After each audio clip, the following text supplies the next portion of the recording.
In this week's parsha of Parshat Behar, the Torah speaks about a year of Jubilee, Shnat HaYovel. During this year, the Torah says, Ukeratim dror ba'aretz. During this year, there will be dror, freedom. What does that mean? And it's specifically targeting those who are indentured servants, and they did not necessarily pay the debt that they owe someone. They were brought into slavery, or to a certain extent, servantry, to do service for the person they owe money to. But on Shnat HaYovel, when that 50th year arrives, the 7th cycle of 7 Shmitot, they are dror, free to go. And one of the commentaries explains, what does it mean not to be free? When a person is not free or at liberty to do for themselves, they have two things. Number one, they are completely constrained to subscribe to what their master tells them, i.e., the master commands, tells them what to do, they have to listen. And secondly, they are confined to live within the confines or close to the confines and home of their master. Otherwise, they obviously cannot abide according to his specific restrictions and instructions. When a person goes dror, free, it's two things.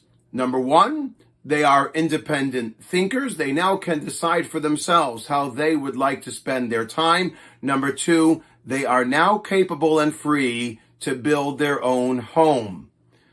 And his incredible insight that I had this past week, last Shabbat I went with my wife to spend Shabbat with our son and daughter-in-law, who obviously we love very dearly and enjoy their company. But what was amazing was that I realized that this is a phenomenal Shabbat. I had such an outstanding Shabbat. Why?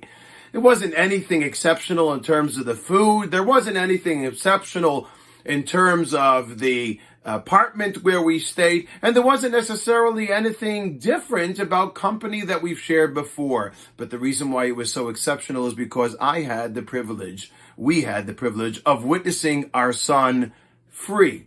He and his wife are now free, dror.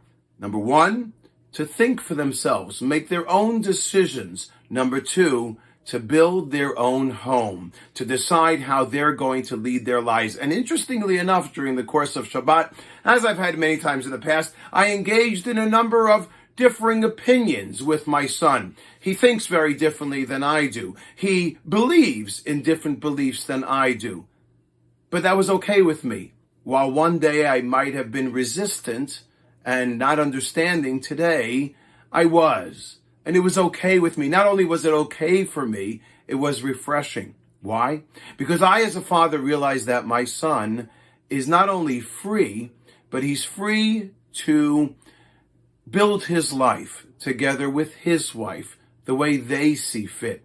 For me, that was amazingly refreshing. And I think ultimately, this is certainly a statement on all of our lives. We in our lives have to long for independence, for the sake of our own ability to grow, to refresh, to invigorate, and to live our lives according to our beliefs and what we subscribe in. When we see that in our children, and one day hopefully in our grandchildren, it's wonderfully invigorating and refreshing. May all of us be zochet, be privy to witness that day and to partake and appreciate what's around us, even if it seems contrary to our belief, to appreciate that nonetheless it substantiates greatness, independence, freedom, and construction.